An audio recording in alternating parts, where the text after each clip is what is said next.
Olá, meus queridos alunos, tudo bem?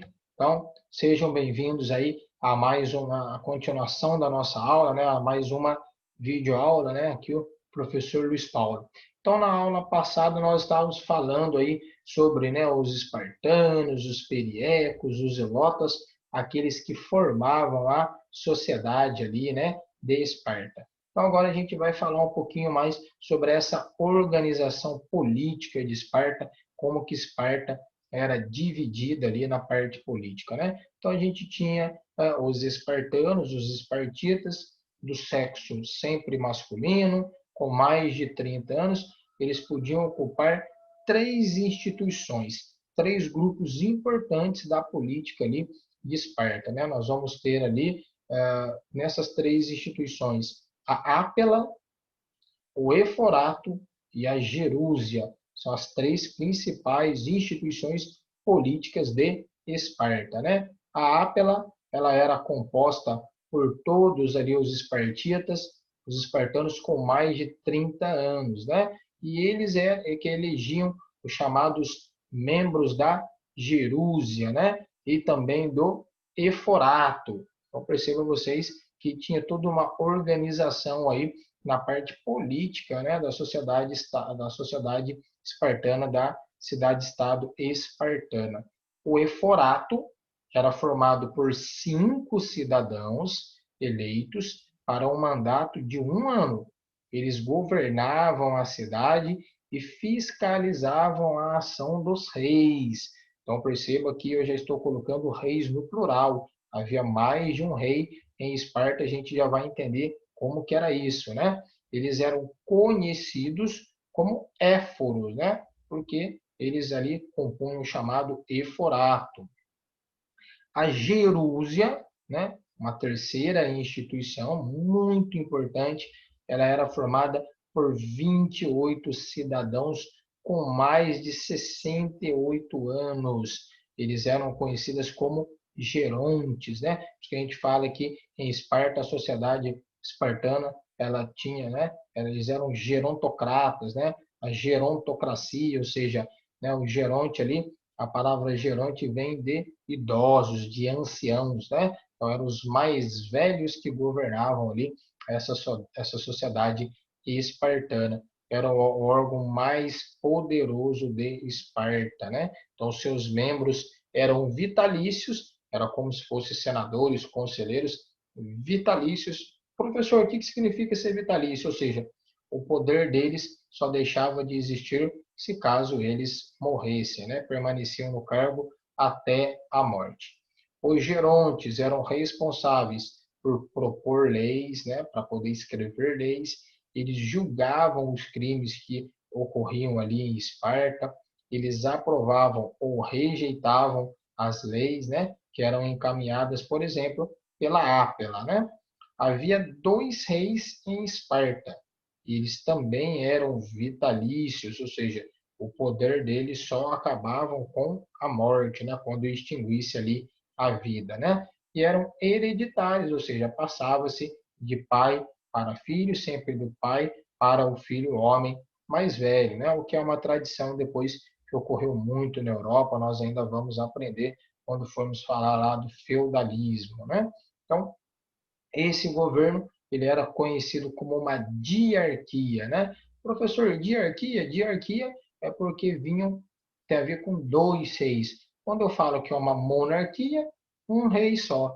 Uma diarquia é porque tinham 2 reis em Esparta, né? Então a gente vai ver que um destes reis cuidava da parte da vida religiosa, da administração de Esparta, e um outro rei ele ficava focado só na parte da vida militar, na parte das batalhas, das estratégias, como se fosse um grande jogo. Então, quando a gente estava falando, né, nas aulas passadas sobre os 300 de Esparta, Leônidas era um rei, né, lá no século V a.C., em Esparta, e ele era um exemplo aí deste rei que cuidava da parte militar, né?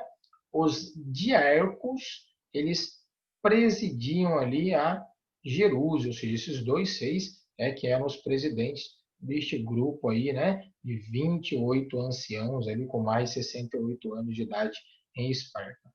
Já Atenas, né, a gente vai agora começar a falar sobre a outra cidade-estado muito importante também na Grécia, que é a cidade-estado de Atenas. Ela era dividida em três grupos sociais, né? Os cidadãos, os metecos e os escravos, né?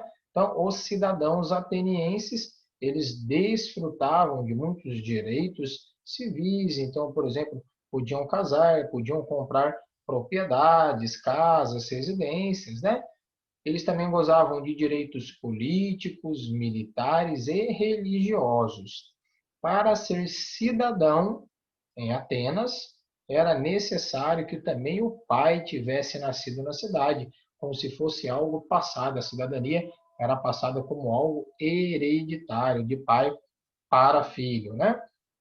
Os metecos, né? Eles eram formados por ex-escravos e também por estrangeiros, pessoas que vinham de outras cidades-estado da Grécia ou até de outras partes ali do mundo e que chegavam até Atenas. Para o ateniense, todo aquele que vem de fora da sua cidade-estado, mesmo que fosse da Grécia, era considerado como estrangeiro, né? Os metecos não podiam ser donos de terra, portanto, os estrangeiros não podiam ter terras ali em seus nomes em Atenas, né? E também não tinham nenhum tipo de direito civil e nem político, não podiam participar da vida política, das decisões políticas de Atenas e também não podiam lhe comprar terras, né? Então não tinham nenhum tipo de direito assegurado, né? O meteco, ele só se tornava cidadão se ele prestasse um serviço muito importante ali para a polis, para a cidade-estado de Atenas, né? Os escravos, assim como os metecos, eram a parte mais baixa, por assim dizer, né, da sociedade ateniense. Os escravos também em Atenas foram feitos como prisioneiros de guerra ali nas batalhas que os atenienses se envolveram, né? Os cidadãos podiam possuir escravos, mas não podiam praticar maus tratos contra esses escravos. Olha que interessante, né?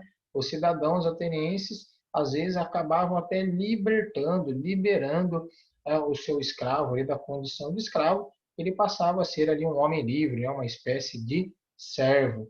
E tem muita diferença, né, ao longo da nossa caminhada. Você, meu querido, minha querida aluna, vai perceber que ser escravo na Grécia, ser escravo em Roma, é, por exemplo, totalmente diferente do que aconteceu na escravidão do Brasil, né? Os mais de 300 anos de escravidão escrava africana aqui no Brasil, onde os escravos africanos apanhavam, eram castigados, muitos acabavam ali até morrendo, né? Então, é para a gente ter uma diferença muito grande de entendimento que ser escravo, por exemplo, no Brasil, né, durante os mais de 300 anos de escravidão, desde ali do século XVII, né, do século XVI, não é a mesma coisa que ser escravo, né, lá na Grécia, né, por exemplo, lá em Atenas. Em Atenas, no início, ela era governada por um rei, né, que exercia essas funções ali de sacerdote, de juiz e também de chefe militar. Então, ele concentrava todos os poderes ali na mão.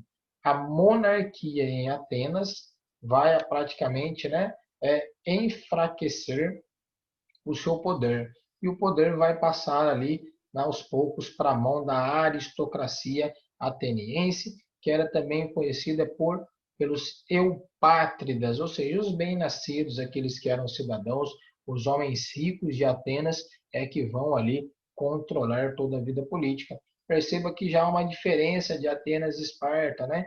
Enquanto Atenas era uma monarquia, apenas um rei, em Esparta nós vimos que era uma diarquia, dois reis, né? Então, os pequenos proprietários de terra, por exemplo, que devessem dinheiro aos eupátridas, né, aos cidadãos, a camada mais rica dali de Atenas, né? Eles tinham as suas terras tomadas por dívida, né? E poderiam também ser escravizados, né?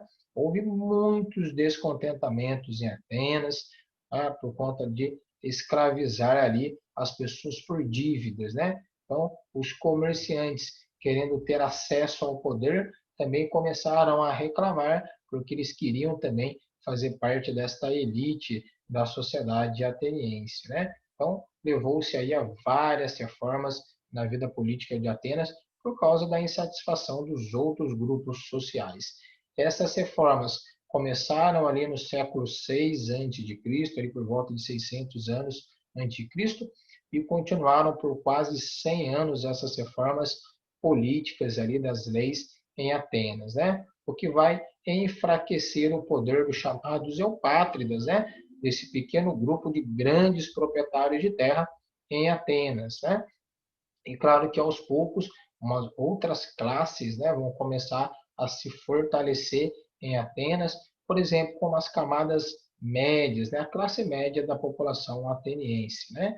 Então, vai ter uma das grandes mudanças é o fim da escravidão por dívida, por exemplo, em Atenas. Não era mais permitido que os atenienses escravizassem outras pessoas por conta da dívida, né? Então, estabelecimento de um tamanho máximo de terras, para que as pessoas mais ricas não pudessem cada vez mais ter as maiores e as melhores terras, enquanto o resto da população ficasse sem terra alguma, né?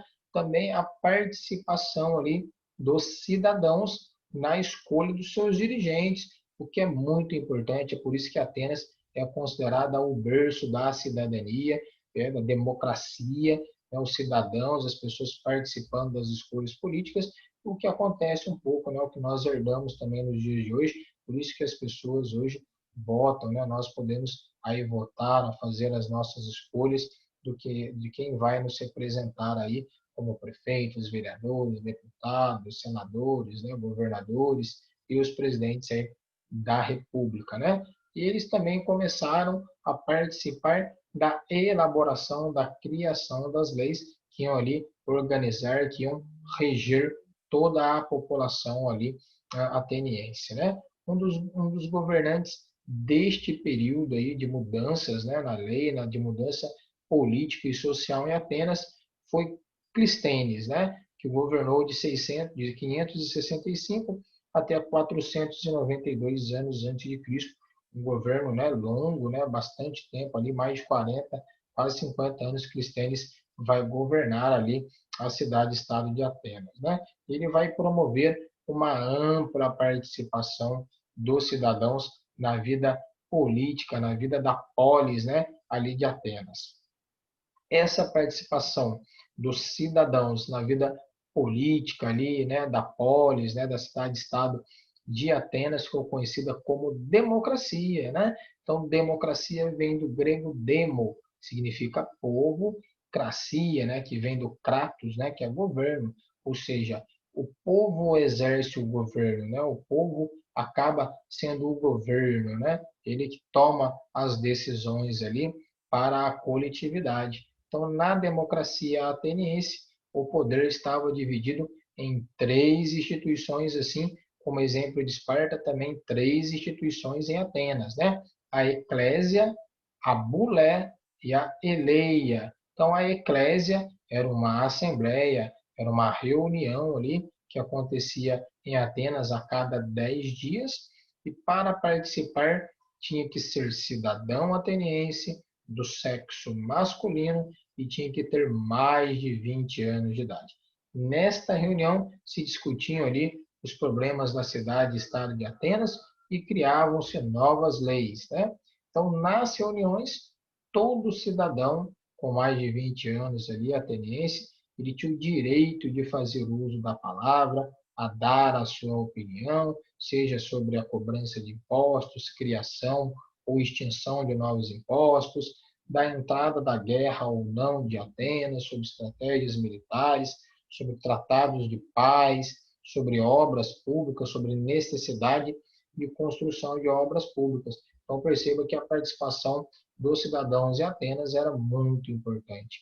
Já a eclésia, ela elegia as pessoas para executar ali as tarefas no governo da cidade.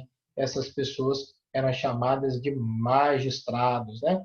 Não confundir, porque hoje, quando a gente chama alguém de magistrado, geralmente a gente confunde com a figura do judiciário, do juiz, né? Na época não, né? Mas os magistrados, assim como hoje o juiz é um cargo de muito prestígio, de muito respeito, na época era um cargo de maior prestígio para um ateniense era realmente ser magistrado, né? E dentro desses magistrados, da magistratura lá em Atenas, nós vamos ter o estratego, né?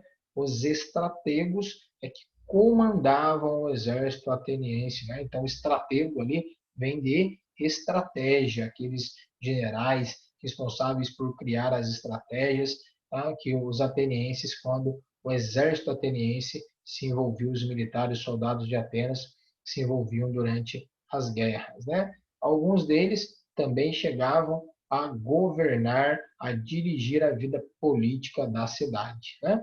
Então, a outra importante instituição também é chamada de bulé. Então, a bulé, que é a segunda instituição, ela era um conselho formado por 500 cidadãos, agora maiores de 30 anos. Os integrantes da bulé, eles eram escolhidos por um sorteio todos os anos. Então, era uma espécie de conselho de Estado. Então, colocava o nome dos cidadãos ali, a cada ano se escolhia 500 para servir de um grande conselho ali da cidadania de Atenas. Os membros da Bulé propunham leis e mandavam para a votação lá da eclésia, né, daquela primeira instituição que nós vimos.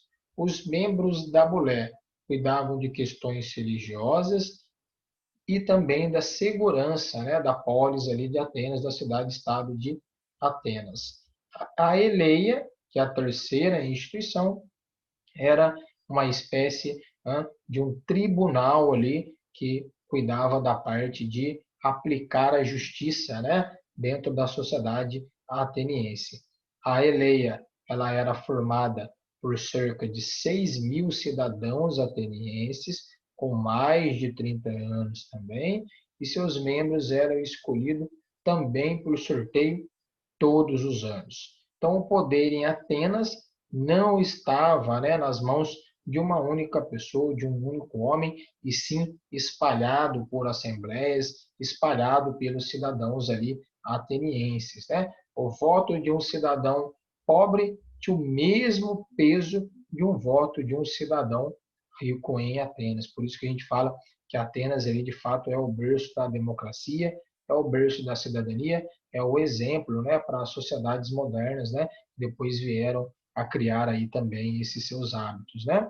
Os sorteios para formar essas assembleias que nós vimos, né, ajudava a evitar conflitos, né, evitar falação de que um grupo estava sendo beneficiado e o outro não. O sorteio ocorria, era transparente, na presença de todo mundo, e aquele que era sorteado era escolhido e aí oferecia, ia ficar à disposição da cidade de Atenas durante um ano, prestando ali seus serviços, prestando ali a sua assessoria, prestando ali a sua opinião, ajudando ali a administrar, a governar ali aquela sociedade, aquela cidade-estado de Atenas, né? Isso não impedia que um cidadão se dedicasse, né, mais sobre as questões relacionadas ali à polis, né, o que dava bastante prestígio para o cidadão ali que fosse muito engajado, que participasse muito da vida política em Atenas.